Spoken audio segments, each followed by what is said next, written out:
Yeah, so we're going over the masterclass book by uh, Mochi and Mark Olson. We're on chapter two, which is the longest chapter, um, and we're really going over a bunch of problems that actually come from the Backgammon Learning Center, that it's Phil Simborg's and Perry Gardner's organization. Just because they're better, I thought they were better examples for what we're doing. And so we've been doing that. I've got one more session of those, so that session will be on that. And then I thought I would take some time to uh, go over some topics related that aren't really covered in the book, but they're and I haven't seen them in any other book. So things like, well, how do you roll forward a prime? Um, Holding game issues. When do you break your anchor in a holding game? We talked a little bit about that with Michi's uh, the butterfly anchor, where you break it a lot sooner. But we'll talk about that with some other 4 point and 5 point anchors and bar point anchors, things like that. And so anyway, there are a bunch of other topics that sort of fall in to the various game plans you might have. So I thought I would take some time to cover those before going on to the Mochi's next chapter, which is on back games. So anyway, that's the plan. So for now, we've got a bunch of problems uh, uh, to look at, positions to look at, where the game plan kind of dictates to you how you should play it. Um, and so let's take a look at that. So we've got double twos to play. Um, and what do we do? And what's important to look at to help us decide what to do? We're well ahead in the race, so I think I would just move my rear checkers as far as possible. Yeah, that's it. Yeah, it's as simple as that, actually. Wow. Uh, Usually get it right, especially. yeah. Well, we gave you an easy one to start off with, Ray, so you took advantage of it. Um, and actually, so yeah, that is the right play. We're way up in the race. There are a number of good things that we could have done. We could make the 4 point. That's usually good, but we could have made the 9 point. The 9 point is actually probably better than the 4 point. Um, Although not according to this, but well, it's close. Uh, but we're up in the race. So if we're up in the race, let's race. Our problem is when you're up in the race, you've got to extract your back checkers, and the best way to do that is with doubles. And so we can do that with doubles by moving them the whole way, and that's the best play. Um, the second best play is actually moving up the back checkers and then moving up the middle point checkers. And they're about, uh, I think they're roughly the same. Let's look at it in the plus plus, yeah. Um, Roughly the same. Uh, as you see this, with this configuration, it's got to be easier to clear the back checkers, the 14 point checkers, rather than compared to this one. Um, because there are a whole bunch on this one, 6-1 or 3-1 or something like that, allows you to clear it pretty well, or actually even a 4-1. A lot more numbers to clear the back checkers than this one, but this one isn't so bad either. And then, making the 4 point is just the wrong strategy. I mean, the 4 point is a good point. Ordinarily, you'd want to make it. Not in this case. Our problem is extracting the back checker safely. So, once you recognize that, this is a pretty easy problem. Okay. We'll get into some slightly more difficult ones. All right, 5-2 to play. What are we doing here?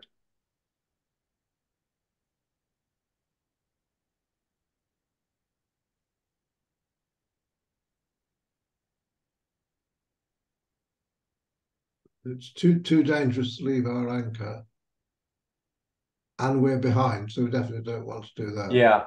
Yeah, one of the things this is the type of situation that we'll get into later on is, okay, we have an anchor. When do we break the anchor? And so the first first rule, the most important rule is never break your anchor if you're behind in the race. And here we're 24 pips behind. So, we're not going to break our anchor. So we can rule that out. But then what? 11-4. 11-4. Okay. So do we want to hit? Well, I feel like anything else is too passive, and Black Yeah. probably escapes on the next roll. I mean, if we get hit, it's bad. But on the other hand, if Black gets out of there with a 24 pip lead, it's pretty much over. Yeah. Yeah. Well, yeah. Kind of, we're playing against a single checker back. And, that's another situation we haven't discussed before. But when you're playing a single checker back, you need to contain that checker. And if he creeps up, you kind of need to hit him back. Now, and that would be a reason for hitting back. But when we recall elements of the bold save criteria, if you don't, generally you're not going to want to hit loose if your opponent has the better board. So Black certainly has the better board than we do, so that would be a reason not to. On the other hand, bold safe also says, well, if you're behind in the race, you need to play more boldly. So that would be a reason to hit. So, but I think the real problem is what else do you do if you don't hit? Um, there's not a lot of good options. So the answer is to hit. And this is the hit from the 11 point, which is fine. You could also bring one down from the midpoint and hit from the 4, and that would be fine too. They're basically the same play. But again, there's no other good option. Generally, this play is the safe play, but you're sending a checker to the ace point. Generally, playing spare checkers beyond your open slots is a bad idea, and so it is in this case too. Same with this one. You're playing a checker. You're not quite wasting, but close to wasting the checker. So you generally don't want to do that. Here's this isn't as good a hit as the other one, but it's well because we're putting a checker that we'd like to use to cover the 4, we're putting it past the 4. So that's why that's the problem. So and the other thing too is that even though Black has a better board, we do have the anchor. So if we do get hit, we're farther behind in the race, but we should get it. We should be able to come in without too much trouble, and then we'll have to wait for Black to try to clear his midpoint anchor, and in the meantime, maybe we can build a board so that we can capitalize it if we get the shot and hit it. So, okay, all right, this one is a fun one, and so what options do you see and what strategies are there? What's the game plan?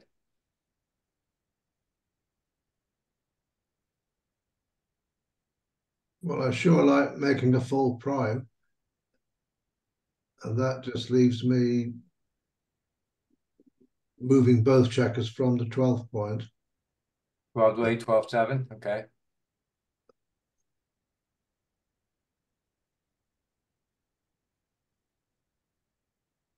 Um,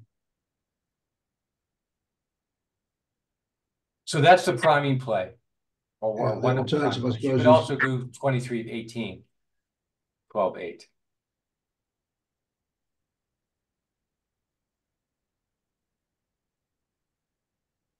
oh, I The didn't see big the that. big problem's the Black getting that anchor, right? Yeah. Well, There's uh, not much you can really do about it without just going crazy with 7-2. So, I yeah, mean, well, there is, okay, so there's the priming play. What's the blitzing play? I think we've gone over blitz briefly before. We may do it, cover it some more, but there's a unique blitzing play here. That's right. Who can you? it's not 6261, is it? That looks crazy. Maybe I'm. Mm. Well, actually, it is 6261. Oh man. And so look at when you're playing a blitz, and you should have criteria for playing. When you're playing a blitz, first of all, you should only play the blitz when you've got plenty of checkers in the zone. And now we've got, well, these two don't count. These are kind of out of it, but we've got 12 checkers in the zone. So we have checkers in the zone to do that. And so the cardinal rule when playing the blitz is don't let your opponent anchor. And so one way of doing that is 6-1, 6-4. And that looks a little crazy because you're breaking your 6 point. But look what it does. It now brings you 14 checkers in the zone because these two are now in the zone. You didn't move them, but because you moved your 6 point, you opened up the zone for them. So there's certainly a lot more risk to this play. But you can cover the 2 point. Black, has something to worry about, but it's not a lot. I mean, okay, it's not nothing, but it's kind of the Swiss cheese. It's not really that problematic. Um, so any thoughts as to what the right play is here? 23, 18, 12, 8. It just seems insane to do that blitzing. So you're almost giving yourself Okay. an instant loss. Yeah. All right. Well, it actually is. This is actually the top play. This is close. This one we didn't talk about, and that's kind of a weird play, but it's the same idea of, okay, you don't let your opponent anchor, but obviously you're exposing two checkers, and that's not so great. This one, I guess the problem with this one as opposed to this one is you might have problem extracting the back checker, and you're bringing up things close. But so the thing about this play though is it does matter what the score is, because if you look at this play, this is the gammon play, and we got 80% wins and 54% gammons. Okay, so that's a lot of gammons, and that's why you would do this play. The priming play has 85% wins, but only 37% gammons. So how do you figure that out? Like this, well, the score is 0-0. There's no way, I don't think we can figure that out. And so, it's not terrible to take this is the surer win. However, if you change the score, let's change the score here. So now we're 4 away, 2 away. Now, what do you think how's that going to change the play that we want to make here? It's definitely got to be the other one because you don't gain anything with a gammon here, right? Oh wait, we're 4 away. We're 4 away and we cubed. Oh, Yeah. oh. Well, then I think you want the gammon because we've already doubled. That would win us the match if we. Yeah. Yeah, well, the gammon wins the match. So and the win get you another game to play at 50-50. So here it's much better. The hitting play, any of the hitting places are much better. So this is the top play by far. This odd one is second. When we get down to the priming play, we're down to a blunder at this score, because we have the chance to get the gammon and win the match. And so when you do that, you have to take it. Look at another score. So this score, okay, so we're at two away, cube is turned. Gammons don't mean anything.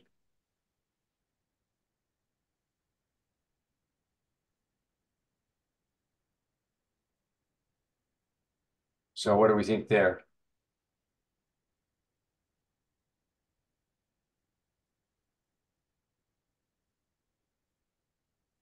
Well, we got to take the safer play, the more ones with more wins.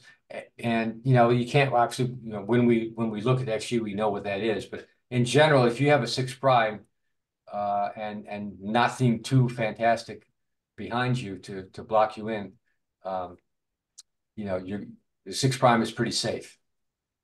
So here, it's going to be the priming play. And in this case, even coming up is a second plus play, although it's kind of a big error. Yeah, so here, it's just okay, make the prime. We'll take the win, bring our checkers around, bring them home. Um, not too much can go wrong here, although actually you should never say that because there's always something that could go wrong. But anyway, that's the idea. It's one of the, it's not often that the score changes your checker play, but at certain sensitive scores, it does. So when gammons don't matter, like here, two away, or when gammons are really important, like four away, two away, you're going to want to keep that in mind. And if you're behind, if you're four away, two away, and you're behind, you go for the gammon. Oh, and similarly, if you're ahead, you try to avoid the gammon, play a little bit safer to not give up the match. Okay, let's go on to the next one.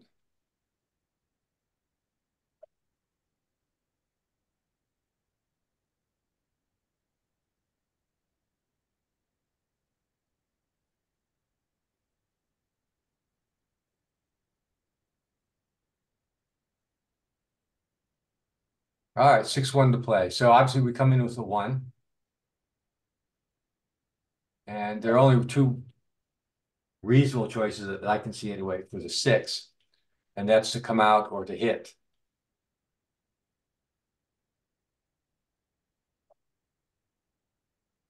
Hit. Any idea? You like to hit? Got stronger board. Hit. Could have a quick closeout. Yeah.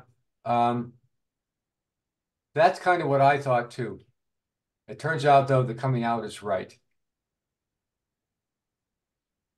In this situation. And so the reason for that, I think, is that you're giving. There are two reasons for that. One is you're duplicating ones. Black really needs to come up and step up to make the 2 point. Because if he does do that, we're going to hit him next time if we can. And so you're kind of duplicating ones there. And the 6s, black would like a 6 to get out. Now you're duplicating 6s to hit. He can't come out. He's got to hit you there. So that's one part of it. Another part of it is if we change to this, where we give black a weaker board, it's then pretty much then kind of even, whether we come out or not. So that having the 5 point means that, well, it means that we'd rather not get hit. And so and it's much weaker, or it's much we're much more trouble if we get hit from. And so when we hit loose on the ace point, we're taking a bigger risk. But now that black doesn't have the 5 point here, the risk is much less because there's really very little here to block us. So again, the relative board strength is always a key factor in what how aggressive. Again, a bold safe, the bold safe idea. We can play much more boldly here than in the other situation because our board we have a 4 point board versus a 2 point board, and the other situation is 4 point versus a 3 point board. So all those factor into what we're going to do. Let's see. Let's go to the next one. .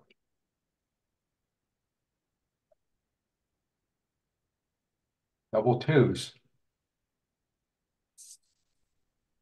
Another pretty complex one.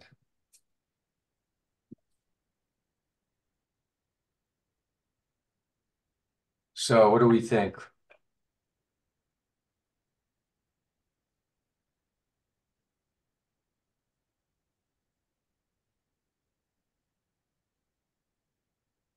Like make our anchor, pull up our anchor to make a I'm sorry, I 26-21 didn't. twice.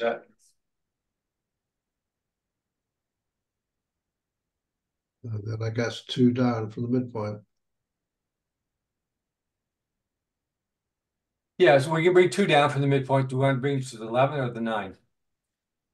No, I definitely can move up to the 4-point anchor. 23, 21, yeah. I think you could come up with the back man that gives you a 6 to get out. It's probably better. So 23, 21, 24, 22, But then you might as well bring one down. 13, 11, yeah.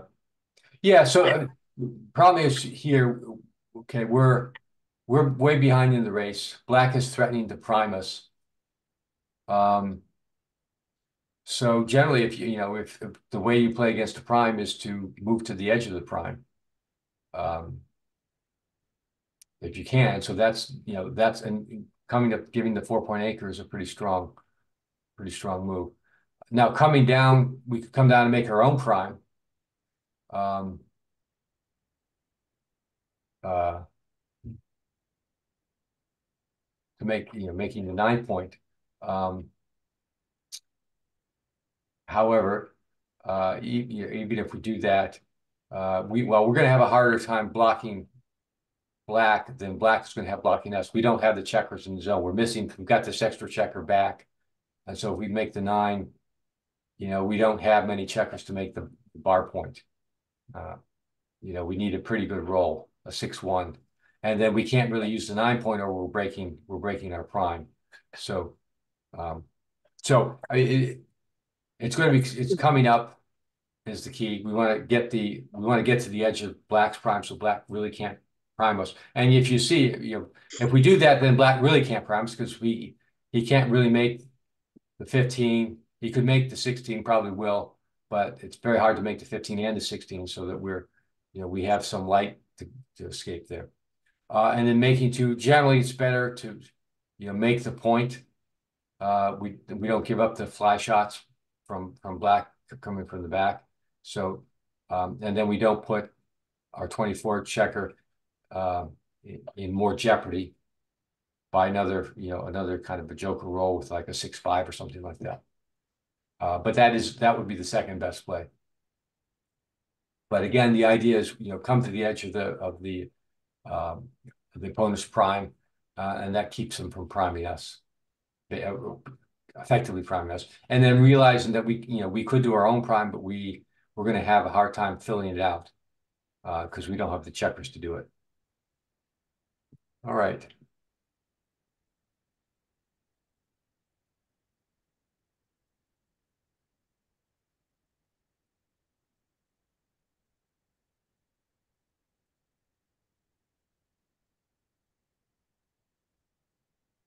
All right. What do we do with this one? And what's our game plan?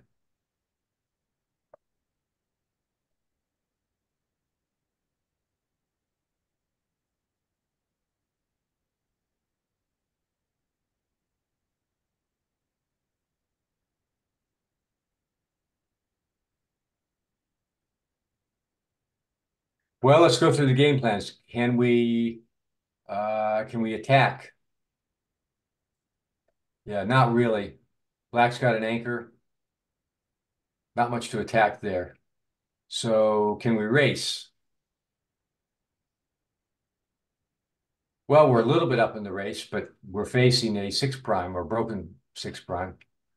So, and we certainly can't race with this roll because we can't bring the back one. So we could bring 2 down from the midpoint. That would be the safest play, I guess. What about priming?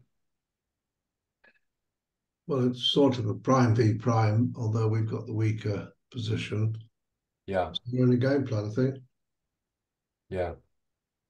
Yeah, I Well, think we have to slot the bar point. slot the bar point. I don't know why, but I find myself wanting to do that. Yeah, like 10 to 8, Yeah. 10 to 7, I guess. Or I guess you could play, 13, 10, 13, 11, but like 10, 8, 10, 7 looks okay too. Yeah. Yeah. Well, that's the idea here is we're being primed. And so probably the best defense against the prime is, well, if we could attack, we maybe that might have worked, but we can't attack. So let's develop our own prime. One kind of key thing here, or something to remember, is that this point, when you've got a 0.6 pips ahead of it, like the 4 point and the 10 point, this point is much less valuable because it's not really part of a prime.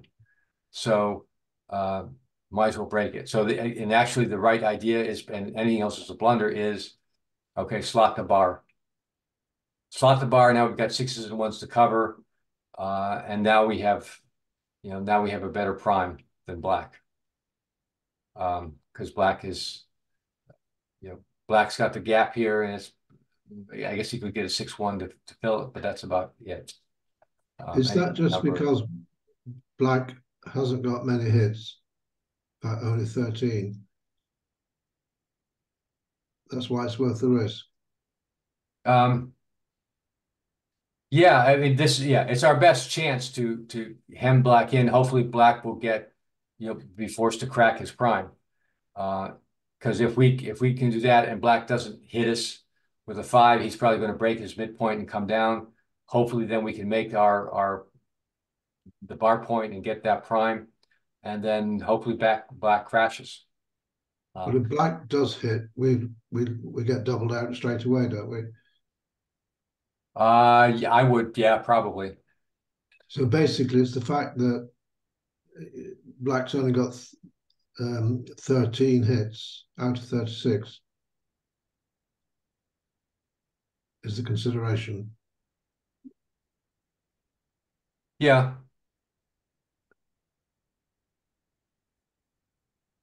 Yeah. Well, I think it's the weakness of the other game plan. So every other roll, 10 to 5 is really, passive. What are you going to do with the extra checker? I mean, you could make the 3 point, but given the choice between making the 3 and the 7, the bar point is far better uh, than the 3 point. The other options is just coming down. You still have the chance to make the 7, but um, it's you've left a blot, and it's really doesn't accomplish much. And you need, there's only a few rolls that are going to make the 7 from here. Again, and 13-8, these are really passive plays. And this one leaves a blot. This one leaves a double shot. So anyway, if we both prime, it looks like we can last longer to me. Like if he missed and got a 6-1 and then we covered, it looks like we might have, one extra roll before we have to break before he does. yeah, we have a little bit better timing. It looks like we have a little bit better timing from here. Yeah, so we roll 5s. Yeah, so as long as he doesn't roll 5, we're better. It's still a 50-50 game, pretty much. And we're a little below 50. So, we're not getting an overwhelming advantage. We're kind of shooting for our best shot, which would be the prime. But okay, going to the next one.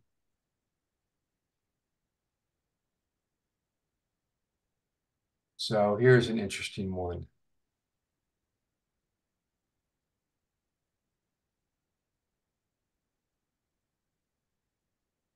So what's our game plan here? Hope to hit black. Clear the 6. Yeah, we got to hit black. We're way down the race. Although the race here is a little bit misleading. Black is stacked on his ace point. So there's some wastage there. You gotta play 6-2, 6-1. 6-2, 6-1. Okay, 6. Yeah, that preserves. That doesn't give them like a direct shot, but it does break our board. A little bit. You still have 5, and the chances that he exposes himself on the next roll are pretty good. How about 13-4? 13-4. Well, yeah. The thing we haven't mentioned here, here's a block. Yeah. If we get hit, it's not the end of the world. Yeah.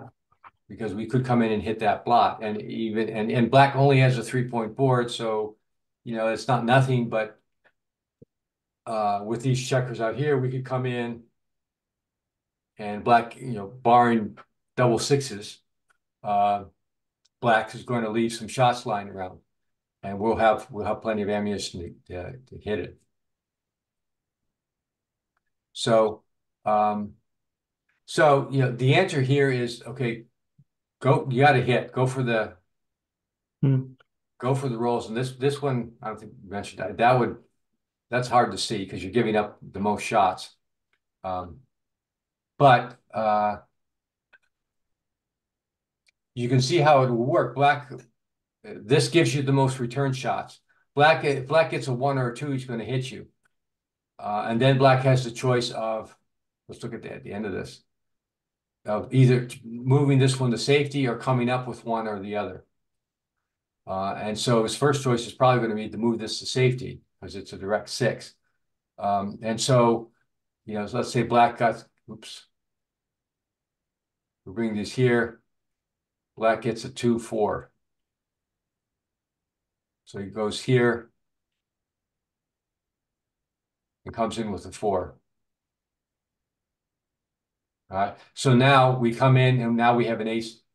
Come into ace 4-1, 5-1, or 6-1 to hit. We can hit there. And basically anything black does, we've got some return shots that come in. And it's all because he's got the blot here.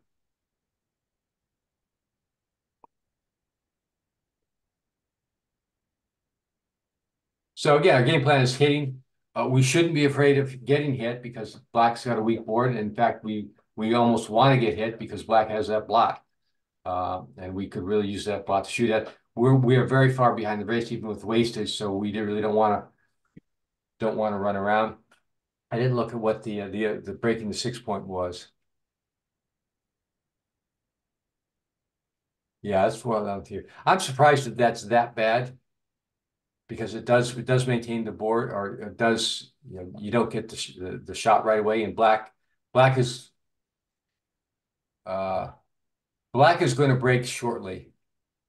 There are a number of numbers where black can wait a turn, but it's likely that he'll have to break shortly. I'm a little surprised that it's that bad to do that. Well, the thing is also that 1 and a 2 is one of the few rolls that black doesn't break. He can clear 3-1 and 6-5 or something like that. So being hit by a 1-2. Yeah. Actually, black may not. Yeah, black may not even hit. Actually, that's interesting. Let's see if black. Say we did that. Black rolls. All right, well, black rolls a 1-2. Probably he doesn't hit. Probably just safeties that back checker. Let's see. Yeah, safety the back checker. Let's say if black rolls 1-5. Probably safety the back checker. Yeah. Yeah, and in which case, by doing this, black is even creating more wastage on his side, and so we're now you're still behind in the race, but we're a lot closer than the pip count looks. With all the wastage black has in the ace point, that's a really misleading pip count. Let's see what black does with a 2. 5, does he hit here? Safety it? No, he actually it's now it's even to hit or to safety.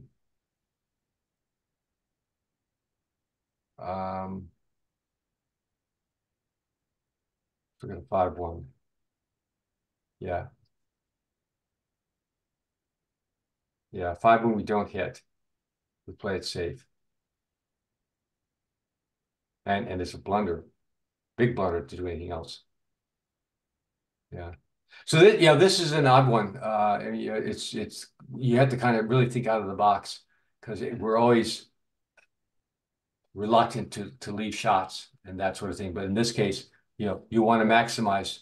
You kind of want to you want to maximize your return shots, not the shots necessarily that you're giving to black, but you got to recognize that this is an empty. Oh, I know. I want to look at what if black is here and doesn't have that. Then what do we do? I think this was a 4-5.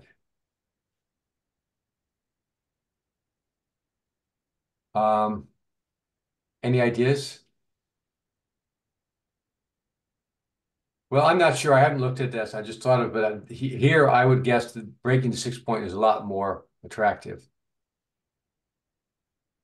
Yeah, it's now tied.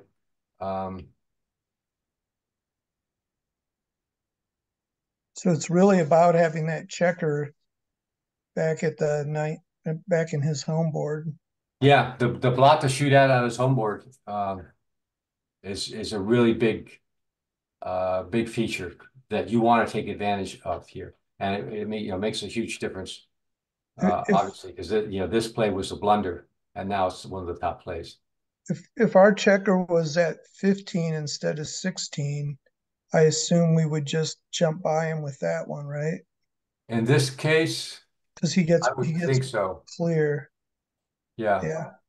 yeah, Because then any what 4, 5, or 6, and he has to break his anchor, yep, or 3 even, right? Even a 3. yeah. 3, 4, 5, or 6. Yeah, Practical. something like a 3-2 gives us a double shot. All right, last one for today.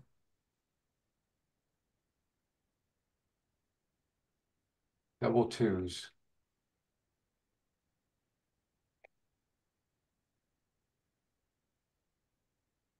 So what's our game plan here?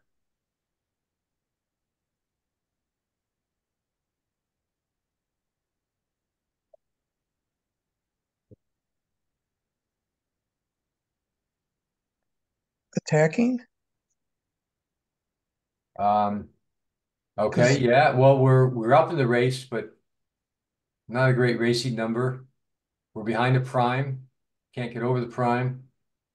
Attacking is good. We have sort of our prime, but we can't really extend it. So what's an attacking play? 4-2 twice, and then I guess 24-22. But then I don't know what we do with the other 2 if we do that. So that wouldn't be good.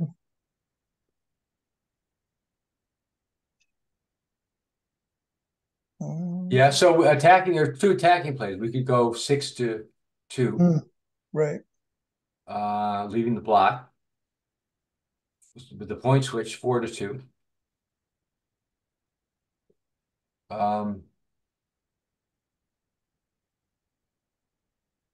We are ahead though. So do we have to take the risk? I mean, barely. Well, that's a good question. Do we take the risk of leaving the block? So when we look at that, we generally want to look at relative board strength, and we've got a 4-point versus a 3-point, so we're a little bit up. However, black's got a 4 prime, He's so pretty it's threatening. not, we have a small advantage on the fact that our board is better. On the other hand, he's got a 4 prime. We really don't want to get caught behind this 4 prime, and we can avoid it. And generally that's going to be good enough. So the right play here is it is an attack, and let's not give up the direct shot. And often this is right to if we get doubles to make the point switch rather than hit loose. And then particularly in this case, black has a stronger board. Well, not the stronger board, has a strong board. and we don't really want to get caught behind it. And you know, here's another one that, you know, the 24 point, our blot in the 24 is well blocked. And so we want to step up when we can so that we can get over it. Another factor, you know, here's the blot here that you know, if black dances, we have another shot at it. And the 16, right? Because if we move the 24. Yeah, that's true. That's true as well. 16 is yeah, we're now bringing it with a direct 6. So we get, if we black dances, we got 6s and 1s. And even if black comes in, unless he comes in with a 1-4 or 4-4 or something like that, he can't. He's, you know, he's going to give us a shot somewhere. So that's the idea. Now let's see. The issue here was, what do we do with the extra? We have 3 good 2s to play. What's the best 4th one? And so it is, you know, it is 8-6. Okay, we're leaving a blot there. So there's risk. The second best one is to come down, but now we're, you know, now we're leaving 2 blots. And so, you know, black comes in with a 4 or 1. Now the 4s are ones are duplicated, but they're still an extra pair of shots. The other option, okay, here's a hitting loose option. Here's hitting loose. It's not hitting loose, but leaving up, you know, breaking our 4 point, giving the direct shot. So those are really weaker. Okay, that's it for this session. Let me turn it off.